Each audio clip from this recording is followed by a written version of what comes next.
Momen ketika mau bikin video tapi salah satu teman ngambek dan akhirnya ngerayu dulu biar dia mood kembali. Aku gak senyum gak? Mulai lah dia turun senyum. Kuncinya tina senyum. Vlog dulu lah. Tina senyum ku otomatis ke record.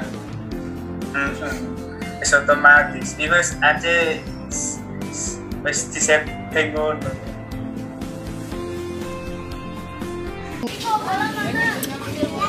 Iya. Kunci ke-12 selesai merupakan bagian akhir dari apa yang telah dilakukan sebelumnya. Pos. P0 kali L 0 kali T C balikan. Kak ketok Ci bisa di. Oke.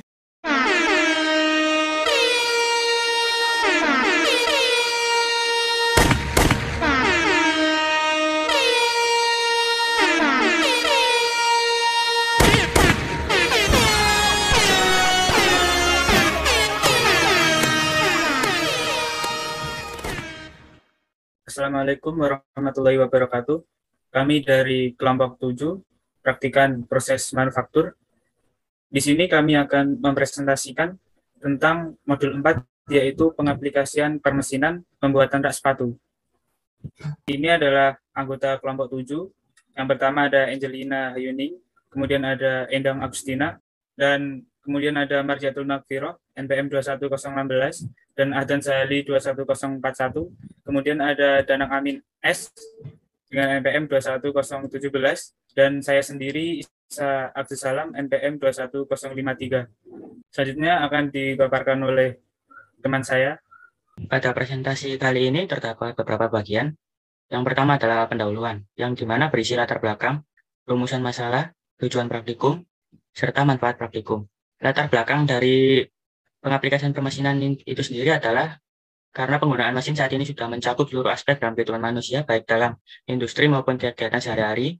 Oleh karena itu, praktikum ini dilakukan untuk mengaplikasikan permesinan pada pembuatan rak sepatu. Rumusan masalah yang terdapat pada modul 4 adalah bagaimana proses pembuatan rak sepatu sesuai dengan SOP. Tujuan dari praktikum ini adalah yang pertama, praktikan dapat memahami tata cara penggunaan permesinan pada pembuatan rak sepatu.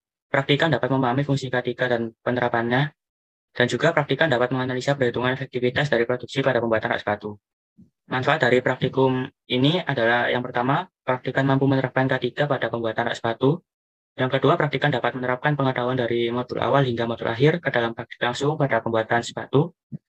Dan juga agar praktikan mampu mengaplikasikan pengetahuan pengukuran pada proses pembuatan rak sepatu. Selanjutnya adalah landasan teori. Untuk landasan teori ini membahas tentang bahan baku yang digunakan, kemudian mengenai mesin dan peralatan produksi yang digunakan. Kemudian juga membahas mengenai objek atau operation process card, yang merupakan diagram yang berisi mengenai penggambaran sebuah langkah proses saat melakukan proses produksi seperti bahan baku, urutan proses, dan pemeriksaan. Selanjutnya membahas mengenai FPC atau peta laporan proses. Nah, di sini peta laporan proses memiliki kesamaan dengan peta proses operasi. Nah, selanjutnya juga membahas mengenai production routing sheet.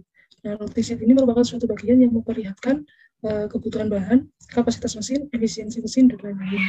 Ini selanjutnya terdapat juga part list, yang merupakan daftar komponen yang digunakan untuk menyusun suatu produk. Dan yang terakhir adalah gambar produk jadi. Gambar produk jadi bisa dilihat di slide berikutnya. Next. Nah, ini adalah gambar produk jadi, yang terdiri dari 4 kayu penyangga, 2 kayu pegangan, dan 2 alas. Next. Next mungkin bisa dilanjutkan oleh rekan saya. Selanjutnya ada vlogcat. Vlogcat dimulai dari kemudian studi literatur dan studi praktikum. Selanjutnya rumusan masalah, ada tujuan praktikum, manfaat praktikum, kemudian alat yang digunakan di sini. Alat yang digunakan ada mesin gerinda atau gergaji, bertangan, palu, amplas, garis, dan spidol. Selanjutnya bahan yang digunakan ada kayu, paku, cat kayu, dan lem kayu. Kemudian paham. Selanjutnya peralatan K3 seperti kacamata, sarung tangan, dan masker. Pengaplikasian peralatan dan pemesinan. Kemudian analisis, kesimpulan, dan selesai. Bisa di next. Selanjutnya penjelasan flowchart. Ya, pertama, studi praktikum. Studi praktikum merupakan tahap pemahaman mengenai pelaksanaan praktikum. Studi literatur merupakan tahap pencarian materi. Ketiga, rumusan masalah. Rumusan masalah merupakan langkah awal yang berisi sebuah pertanyaan tentang penelitian. Keempat, tujuan praktikum. Tujuan praktikum untuk menyelesaikan sebuah masalah yang ada. 5. Manfaat praktikum yang ada dilakukan dalam penelitian. 6. Alat yang digunakan merupakan tahap penjelasan tentang alat apa saja yang akan digunakan saat praktikum. Bisa di next. Ketujuh, bahan yang digunakan merupakan penjelasan tentang bahan apa saja yang akan digunakan. Ke-8, peralatan K3. Peralatan K3 digunakan untuk menghindari kecelakaan kerja. 9, pengaplikasian peralatan dan pemesinan merupakan langkah dari praktikan untuk pengaplikasian teori pada peralatan dan mesin. 10, analisis. Analisis merupakan sebuah pembahasan yang membahas cara kerja dari proses yang dilakukan sebelumnya. Yang ke-11, kesimpulan. Kesimpulan merupakan penjelasan yang dibuat secara rinci. Ke-12, selesai merupakan bagian akhir dari apa yang telah dilakukan sebelumnya. Selanjutnya bisa dibacakan oleh partner saya. Kemudian ada tabel pengumpulan data, pengurangan bahan, tabel pengamatan data. Kemudian tabel pengumpulan data yang pertama yaitu komponen pertama yaitu alas dengan panjang 65, kemudian lebar 48 dengan tinggi 5. Kemudian komponen yang kedua yaitu kaki dengan panjang 55, lebar 12 dan tinggi 5. Kemudian komponen yang ketiga yaitu pegangan dengan panjang 35, lebar 13 dengan tinggi 5. Kemudian tabel pengamatan data. Kemudian tabel pengumpulan data pengurahan bahan, yaitu dengan komponen yang pertama yaitu alas dengan panjang 50, lebar 20 dan tinggi 3. Kemudian yang komponen kedua yaitu kaki dengan panjang 42, lebar 3 dan tinggi 3. Kemudian komponen yang ketiga yaitu pegangan dengan panjang 20, lebar 3 dan tingginya 3. Kemudian akan dilanjutkan oleh teman saya. Proses selanjutnya adalah proses produksi.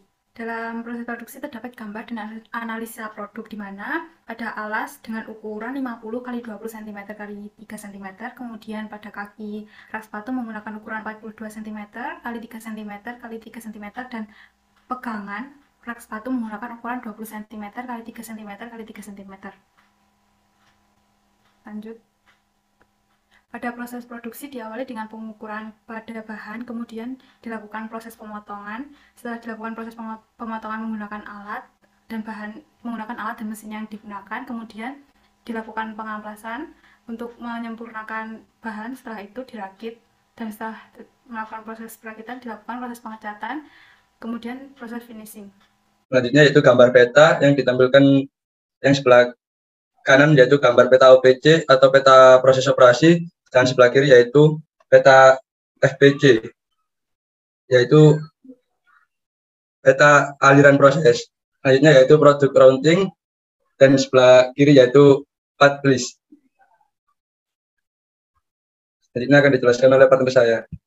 Selanjutnya ada pembahasan. Dalam pembahasan, proses produksi berfokus pada pengaplikasian mesin, terutama menggunakan APD, kemudian menyiapkan alat dan bahan, termasuk ke dalam proses produksi. Setelah itu, proses produksi di mana menyiapkan kaki sebanyak 4 buah dan pegangan sebanyak 2 buah dan alas sebanyak 2 buah dan dipotong, kemudian diampas dan masuk pada proses produksi di mana terdapat perakitan, dirakit dengan paku dan palu, kemudian dilakukan proses pengecatan, kemudian dilakukan proses pengecekan apakah sudah sesuai atau belum. Setelah sesuai, finishing, selesai. Kemudian ada kesimpulan dan saran. Kesimpulan yang pertama, dalam proses pembuatan perlu diperhatikan dalam tata cara penggunaan mesin agar tidak terjadi kecelakaan. Kemudian yang ketiga, penerapan K3 dalam melakukan pekerjaan guna melindungi dari risiko sehingga dapat bekerja dengan baik. Yang ketiga, perolehan nilai efektivitas produk pada komponen alas, kaki, dan pegangan secara berturut-turut adalah 19,23%, kemudian 11,45%, dan 7,91%. Untuk sarannya, yang pertama, praktikan berhati-hati dalam proses pemotongan.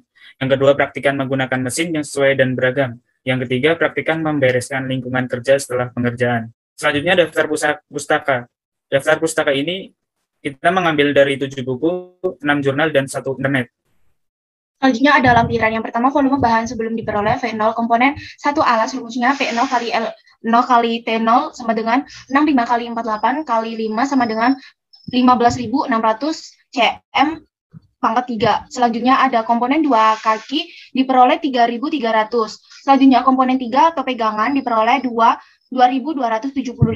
Selanjutnya yang kedua, volume bahan sesudah diproses V0 aksen. Komponen 1 alas, rumusnya P kali L kali T sama dengan 50 kali 20 kali 3 sama dengan 3.000. Selanjutnya, komponen 3 dua kaki, rumusnya sama, diperoleh dengan 378. Selanjutnya, komponen 3 pegangan diperoleh 180. Selanjutnya ada volume pengurangan bahan. Yang pertama, komponen 1 alas, volume pengurangan bahan sama dengan V0 kali V0 aksen sama dengan 15.600 dikurangi 3.000 sama dengan 12.600. Bisa di next. Selanjutnya hasil dari komponen 2 kaki sama dengan 2.922. Selanjutnya komponen 3 pegangan sama dengan 2.095. Selanjutnya ada efektivitas produktivitas. Komponen 1 alas sama dengan V0 aksen dikali per V0 dikali 100% sama dengan 3.000 dibagi 15.600 dikali 100% sama dengan 19,23%. Komponen 2 dihasilkan 11,45%. Komponen 3 pegangan sama dengan 7,91%. Mungkin sekian presentasi dari kelompok 7. Terima kasih.